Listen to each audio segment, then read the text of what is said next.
오늘도 우리 하나님의 은혜로 삼함에 나온 사랑하는 성도님들에게 하늘의 위로와 평안이 가득하기를 바랍니다. 옆에 분에게 한번 인사할래요? 하나님 당신을 정말 사랑하십니다. 하나님께서 당신에게 복 주시길 바랍니다. 하나님께서 당신을 지키시기를 바랍니다. 하나님께서 당신에게 평강 주시기를 바랍니다. 그렇게 되기를 바랍니다. 날마다 숨쉬는 순간마다 이런 복음 노래가 있지요. 그 가사가 그렇습니다. 날마다 숨쉬는 순간마다 내 앞에 어려운 일 보내. 주님 앞에 이 몸을 맡길 때 슬픔 없네, 두려움 없네. 주님의 그 자비로운 손길 항상 좋은 것 주시도다. 사랑스레 아픔과 기쁨을, 수고와 평화와 안식을. 3절은 이렇게 노래하죠. 인생의 어려운 순간마다 주의 약속 생각해보네. 내 맘속에 믿음 잃지 않고 말씀 속에 위로를 얻네. 주님의 도우심 바라보며 모든 어려움 이기도다. 흘러가는 순간순간마다 주님 약속 새겨봅니다. 이 복음 노래를 부르면서 드는 생각은 어쩌면 내 삶을 표현해 놓는 그런 노래 같다, 그런 생각이 들지 않으세요? 날마다 숨쉬는 순간마다 내 앞에 어려운 일 보내. 여기에 계신 많은 분들도 그렇게 생각할 겁니다. 야, 내 삶이 참 지난 세월 돌아보니 순간순간마다 어려웠고 힘들었고, 그런데 오늘 이 복음 노래 가사를 지은 이 작사자도 그런 생각이 들었던 것 같아요. 날마다 숨쉬는 순간마다 우리 앞에 어려움이 있는 게 우리의 인생인 듯 싶다. 아마 그렇게 고백하고 있는 것 같습니다. 그렇다면 우리가 부러워하는 성경의 인물들은 어떨까요? 120년 동안 기력도소하지 않고 눈도 흐려지지 않고 매일매일 하나님의 은혜를 경험했던 모세는 그 인생을 뭐라고 표현했을까요? 시편 90편 10절에 보면 그는 그렇게 고백하고 있습니다. 우리의 연수가 70이요 강건하면 80이라도 그 연수의 자랑은 수고와 슬픔뿐이요 신속히 가니 우리가 날아가나이다. 사람의 연수가 수고와 슬픔뿐인 그런 인생이라는 겁니다. 매일 그렇게 하나님의 도우심을 받고 살았던 모세의 고백이 그랬어요. 자수성가하고 성공했던 사람의 표본이라고 할 수 있는 야곱은 뭐라고 고백했을까요? 야곱은 자기 아들이 애굽에, 오늘날 말하면 미국과 같은 강대국의 총리로 있었던 거거든요. 근데 그 나라에 이제 애굽에 내려가 가지고 그 이제 야곱이 애굽 왕 바로를 만나게 됐어요. 바로가 물어봅니다. 당신의 나이가 몇 세입니까? 물어봤더니 야곱의 고백이 뭐지요? 창세기 47장 9절에 보면 야곱이 바로에게 이르되 내 나그네 길의 세월이 130년이니이다. 내 나이가 얼마 못되니 우리 조상의 나그네 길의 연조에 미치지 못하나 험악한 세월을 보내었나이다 하고 130년 살았는데 어떤 세월 살았답니까? 험한 세월을 살았답니다. 아니, 그 정도 살았으면 잘 산 거 아니에요? 그 정도 성공하고 부를 이루고 자녀들도 그렇게 복되게 낳고 있으면 복된 인생 아닌가요? 그런데 험악했답니다. 모세도 험악한 인생을 살았고 야곱도 험악한 인생 살았답니다. 그런데 그들에게 고난이 있었기 때문에 사실은 모세가 모세 될 수 있었고 야곱이 야곱 될 수 있었던 겁니다. 그런데 우리 모두는 고난에 대해서 어떻게 생각하고 있습니까? 어떤 교회 찬양을 인도하는 부목사님이 이런 찬양을 불렀답니다. 험한 세상 살면서 이 찬양 여러분 아세요? 예, 한번 가사 띄워주시기 바랍니다. 험한 세상 살면서 내게 시련이 와도 내게 슬픔이 와도 나는 주만 보리라. 우는 사자와 같이 저 마귀 나를 삼키려 나를 유혹하지만 주가 나를 지키리. 환난아 내게 오너라, 시련아 내게 오너라. 누가 주님 사랑해서 나를 끊으리요? 나는 괴로움 없겠네. 주가 나와 함께에 나를 인도하시니 나는 주만 따르리. 담임 목사님이 이 찬양을 몇 번 들었어요. 담임 목사님이 이 찬양을 몇 번 듣더니 마음에 걸리셨나 봐요. 뭐가 마음에 걸렸을까요? 환난아 내게 오너라, 시련아 내게 오너라. 혹시나 그렇게 찬양해서 환난이 내게 올까봐, 시련이 우리 교회에 닥칠까봐 그만 찬양하시라고 목사님, 부목사님에게 그 찬양 하지 말라고 명령을 했답니다. 왜 명령을 했어요? 그 환난 고난 나에게 올까봐, 그 환난 고난 우리 교우들에게 닥칠까봐 그만하래요.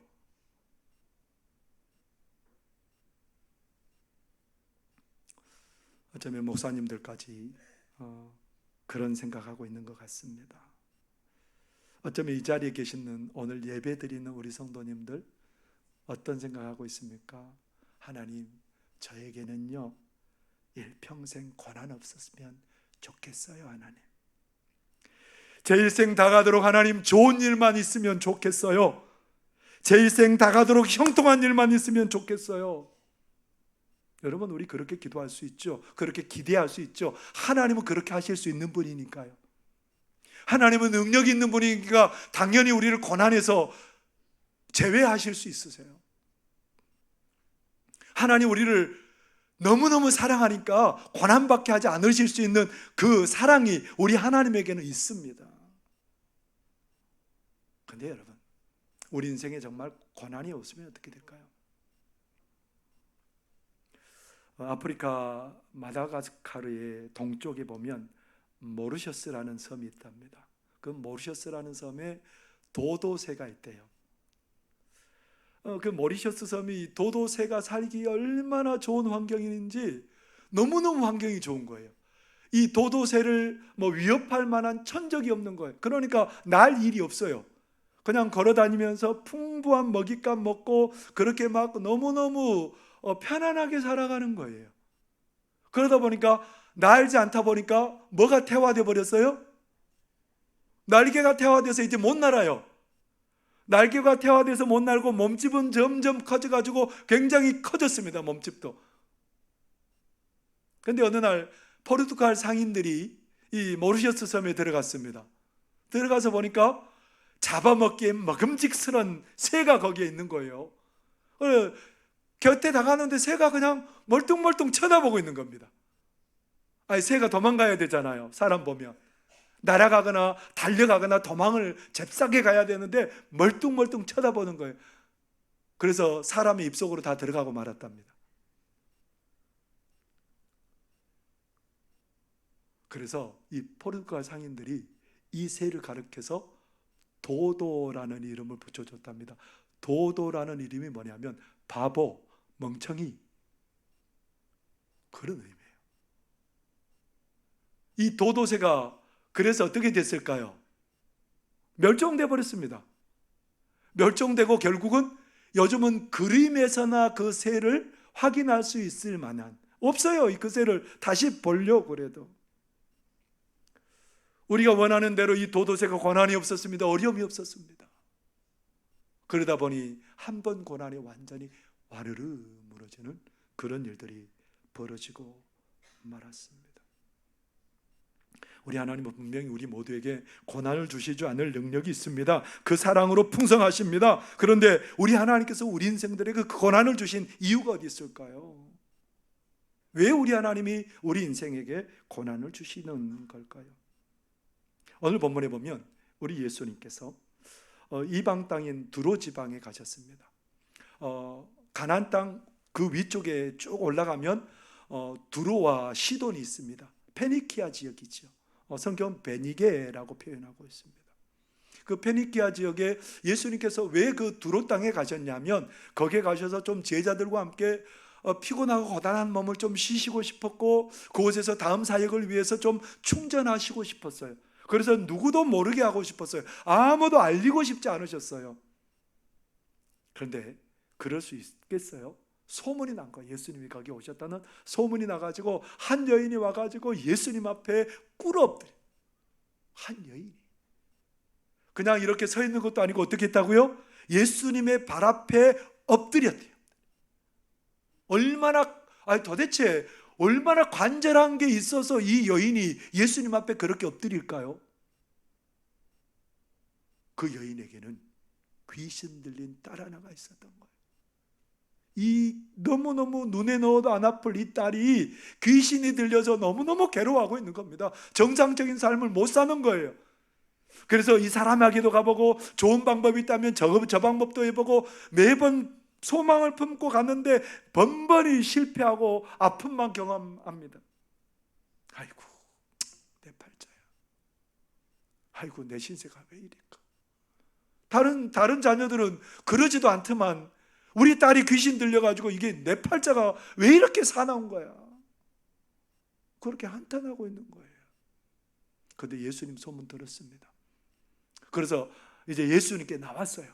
이제 바뀌어질 거라는 그 간절한 소망을 가지고 나왔습니다. 참 지지리도 복도 없지요. 여러분 어떠세요? 고난이 오면 뭐라고 생각해요? 아이고 참 지지리도. 여러분 그렇잖아요. 오늘 고난이 찾아오면 우리가 되게 많이 드는 생각이 아이고 나는 다른 사람들은 잘만 살더만 나는 왜 이래?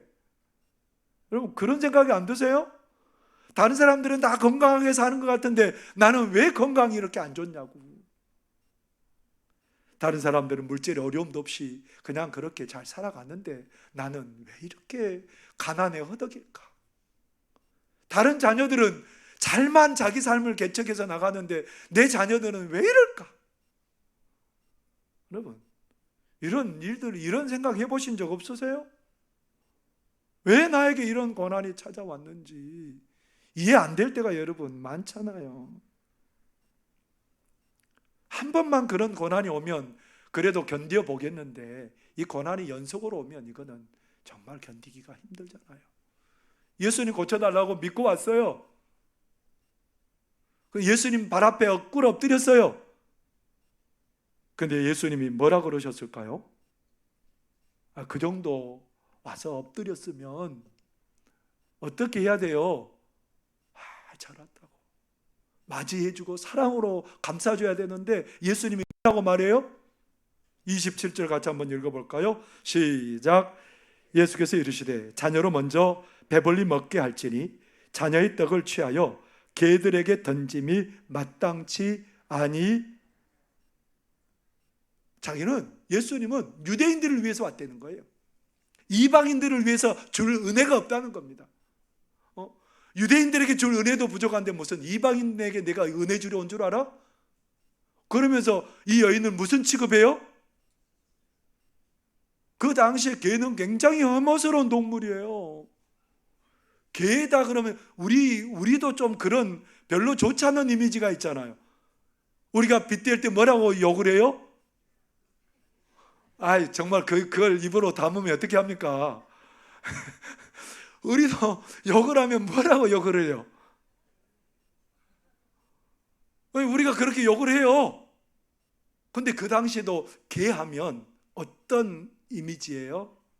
안 좋아요. 근데 이 여인을 뭐에 비유하고 있어요 지금?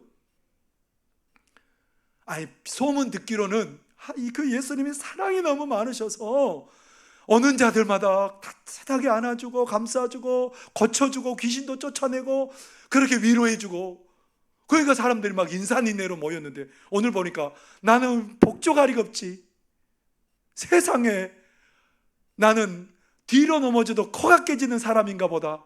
여러분 그렇지 않았겠어요? 다른 사람은 그 예수님께 나가서 복을 받고 위로를 받는데 나는 괴치기나 당하고 이게 도대체 살고 싶지 않잖아요.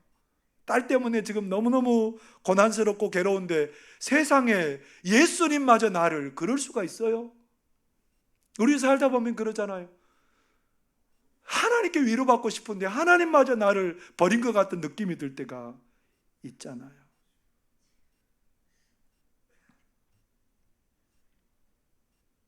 그럼에도 불구하고 이 여인은 믿음의 끈을 놓지 않아요. 그럼에도 불구하고. 그래서 예수님 앞에 뭐라고 고백하고 있습니까? 뭐라고 부탁하고 있습니까? 28절 읽어보겠습니다. 시작. 여자바가 대답하여 이르되 주여 올소이다마는 상아래 개들도 아이들이 먹던 부스러기를 먹나이다. 상아래 개들도 그 부스러기 먹지 않습니까? 저는 그 은혜 한 조각이 필요한 사람입니다.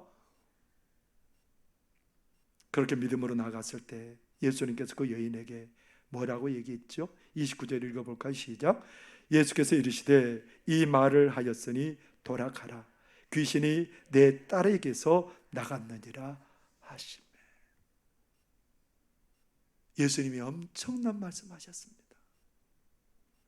내 딸이 온전해졌다는 겁니다. 믿음을 가지고 그 집에 돌아갔는데 어떤 일이 벌어졌을까요? 30절 한번 읽어보겠습니다. 시작. 여자가 집에 돌아가 본즉 아이가 침상에 누웠고 귀신이 나갔더라. 아니, 읽어놓고 아무런 대답을 안 하시네요. 귀신이 나갔더라. 세상에, 남일이라고 뭐 그건 남일인데 나하고 상관없는 일이잖아, 그렇게 생각하고 아멘도 안 해요. 이 일은 누구의 일이에요? 권한 가지고 하나님 앞에 나갔더니, 하나님이 마치 나를 버리는 것 같아서 하나님 앞에 나갔더니 권한 가운데 우리 하나님은 나를 만나 주신 거거든요. 여인이 고난을 통해서 예수 이름을 확실히 더 알게 되었다는 겁니다. 오히려 고난이 그 여인에게 유익이 되겠답니다. 더 깊은 믿음 가운데 들어가겠답니다. 사실 이 여인이 똑같은 사건을 기록한 마태복음에는 이 여인이 예수님을 어떻게 생각하고 나왔는지 그것을 알려줘요. 마태복음 15장 22절에 보면 이렇게 기록하고 있습니다. 가난한 여자 하나가 그 지경에 나와서 소리질러 이르되 주 다윗의 자손이여 나를 불쌍히 여기소서 내 딸이 흉악하게 귀신 들렸나이다 하되, 이 여인은 예수님을 뭘로 생각하고 온 거예요? 구원자요 메시아로 생각하고 온 거예요. 그러고 왔는데 이 고난이 이 여인으로 하여금 그 예수님을 정말 만나게 한 거예요. 그 예수님의 능력을, 구원자 예수님을 경험하게 한 거예요. 그래서 이 여인은 고난 때문에 누구를 깊이 만난 거예요? 예수님을 만나고 그 예수님의 능력을 경험하고 구원하신 하나님의 은혜를 경험하는 그런 놀라운 역사가 일어나게 되었다는 겁니다. 하나님께서는 우리 성도들의 고난을 통해서 성도들의 삶을 복되게 하고 유익하게 하시는 줄 믿습니다. 그렇기 때문에 하나님께서는 우리를 고난 중에 그냥 버려두시는 분이 아니고 하나님을 찾도록 하시고, 그런 우리를 하나님께 나온 우리를 만나주시고 문제를 해결해 주시고 우리로 하여금 더 풍성한 은혜를 경험하게 하시는 하나님인 줄 믿습니다. 고난은 우리에게 불행이 아니에요. 고난은 하나님이 나를 사랑하지 않는 증거가 아니에요. 하나님 우리에게 복 주시는 오히려 재료가 되는 줄 믿습니다. 그래서 25절에 이렇게 기록하고 있죠. 함께 읽어보겠습니다. 시작. 이에 더러운 귀신 들린 어린 딸을 둔 한 여자가 예수의 소문을 듣고 곧 와서 그 발 아래에 엎드리니. 왜 이 여인이 예수님께 나왔을까요? 뭐 때문에 나왔을까요? 그가 가진 고난 때문에. 그가 가진 고난 때문에 예수님께 나오게 되었고, 그 예수님의 엄청난 능력을 그 여인은 경험하게 되었고 고난에서 벗어난 줄 믿습니다. 고난은 우리 하나님을 찾아 나올 가장 좋은 기회가 된 줄 믿습니다. 하나님의 능력을 경험할 기회가 된 줄 여러분 믿으시기를 바랍니다. 야곱이 외삼촌 라반의 집에 갔습니다. 에서가 죽이려고 그랬기 때문에 그랬습니다. 외삼촌 라반의 집에 가서 20년을 살고 오는 겁니다. 4명의 아내와 11명의 자녀들과 수없이 많은 짐승 가축들과 종들을 거느리고 옵니다. 20년 지났어요. 누가 자신을 죽이려 했기 때문에 도망간 거예요? 형 에서가 자기를 죽이려 해서 도망갔어요. 20년 지났으면 어땠을까요? 아무리 그래도 형제인데 20년 지났으면 마음도 누그러지고 이제 괜찮아졌을 거다라고 생각 들지 않아요? 그리고 더더구나 더 중요한 건 하나님이 가라고 그랬어요. 아니, 하나님이 가라 그랬으니까 이제 그 모든 것도 다 누그러지고 괜찮아지겠다. 그래서 하나님 나 가라 그런 거 아니에요? 근데 가축들을 몇 대로 앞세워 보내고, 그리고 에서에게 보내서 이제 그 마음 누그러뜨리려고 하는데, 종들이 와가지고 야곱에게 뭐라고 말해요? 주인님, 죽었습니다. 우리 400명이 우리를 마주해서 나오는데 이제 우리 죽었습니다.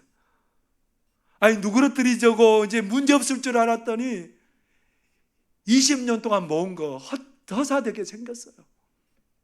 인생의 가장 큰 위기를 만났어요, 야곱이. 야, 이제 죽었다, 끝장났다라고 생각했어요. 그래서 어떻게 해요? 이 고난의 때에 야곱이 뭐 했을까요? 하나님 앞에 엎드립니다. 그 일 없었으면 아마 그러지 않았을 거예요. 그럴 필요도 없었을 거예요. 근데 그 일 때문에 하나님께 얼마나 간절한지, 천사가 나타나서 씨름하는데 안 놓아주는 거예요. 당신이 나에게 축복하지 않으면 나는 못 놓습니다. 가야 되는데 안 놔줘요. 그러니까 천사가 야곱의 엉덩이 뼈를 치니까 그 엉덩이 뼈가 어긋났어요. 여러분, 한번 해볼까요? 이 엉덩이 뼈를 쳤는데 엉덩이 뼈가 어긋나가지고, 그렇게 하면 힘줄은 가만히 있을까요? 살은 가만히 있을까요? 아마 해산하는 그 고통은 그런 고통이지 않을까요? 근데도 안 나요. 얼마나 간절했는지요.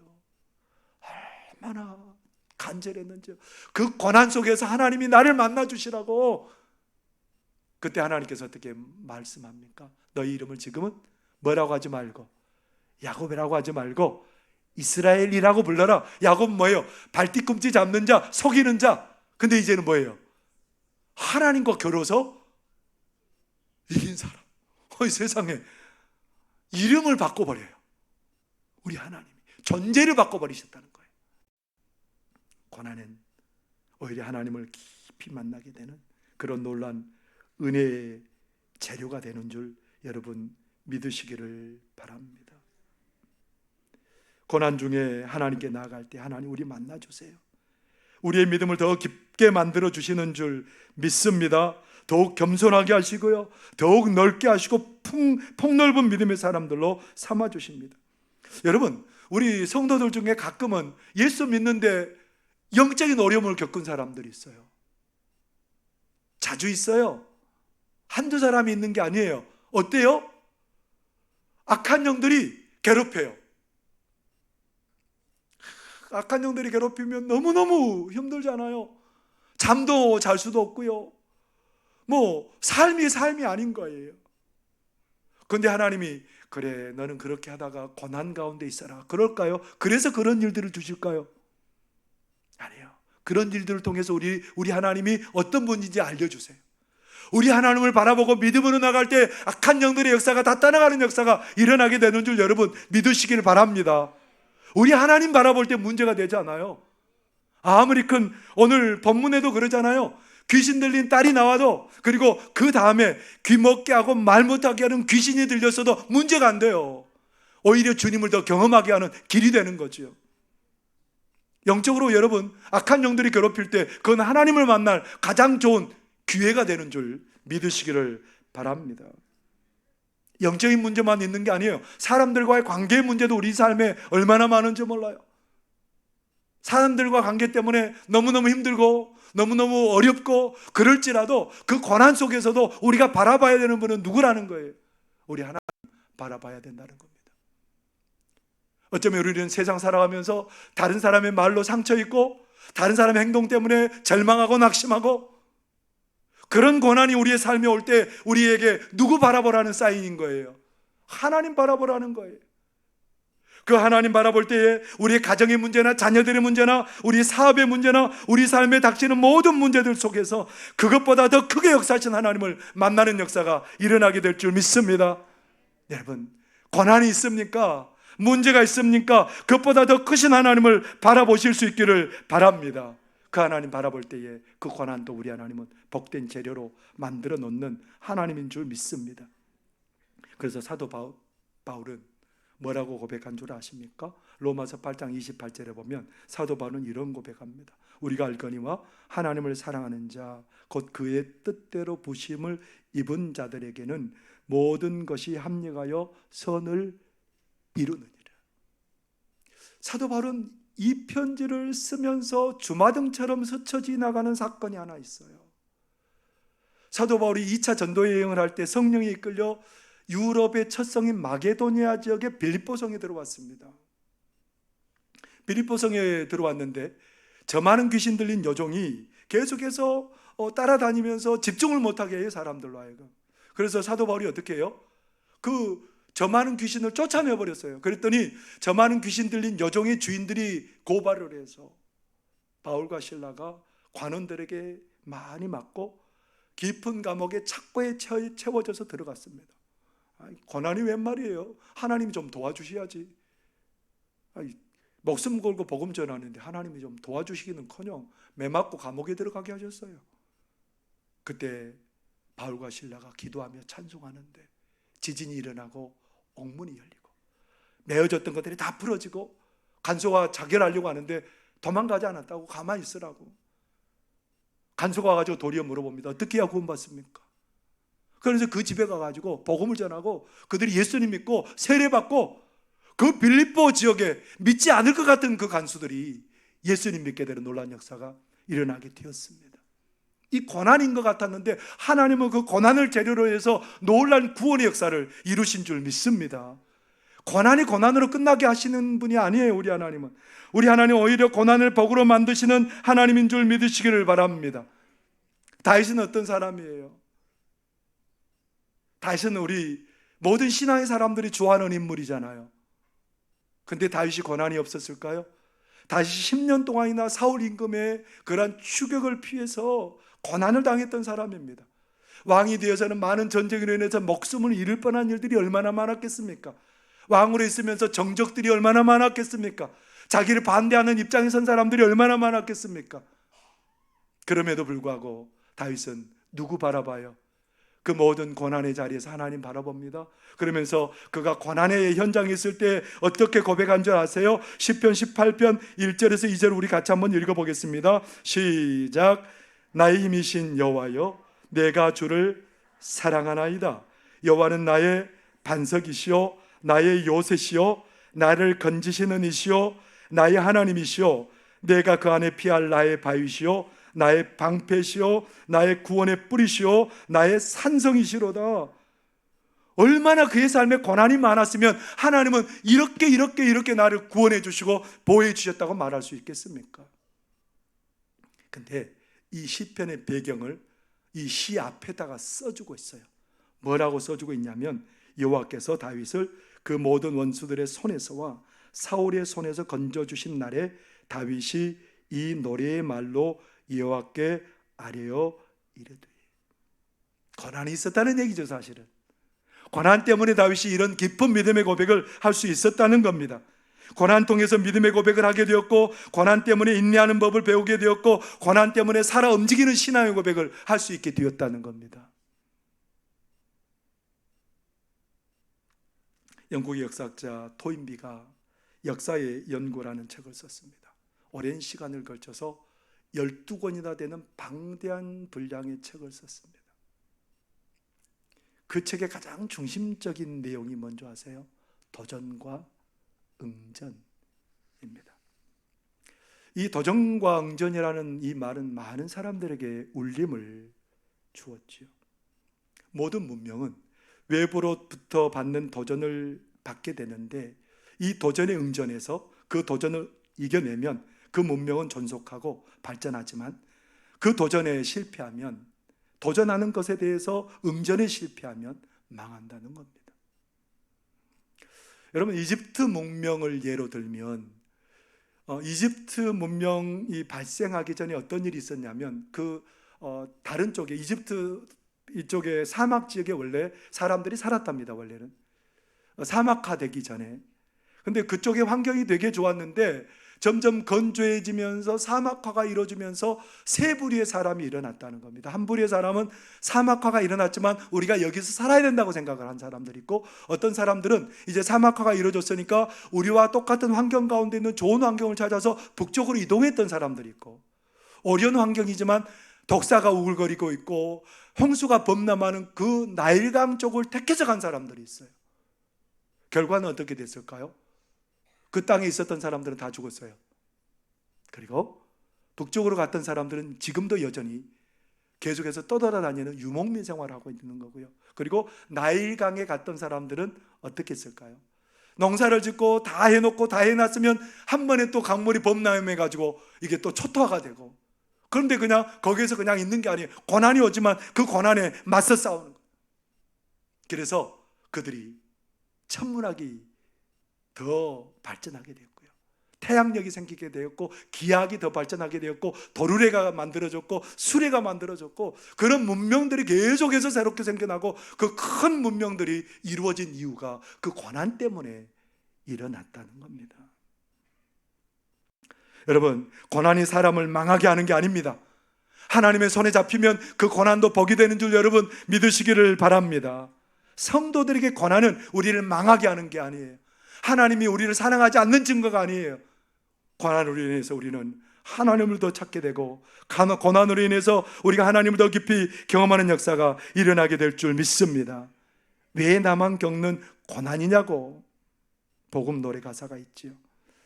왜 나만 겪는 고난이냐고 불평하지 마세요.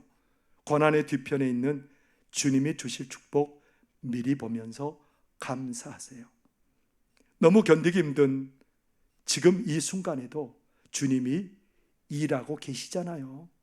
남들은 지쳐 앉아 있을지라도 당신만은 일어서세요. 힘을 내세요. 힘을 내세요. 주님이 손잡고 계시잖아요.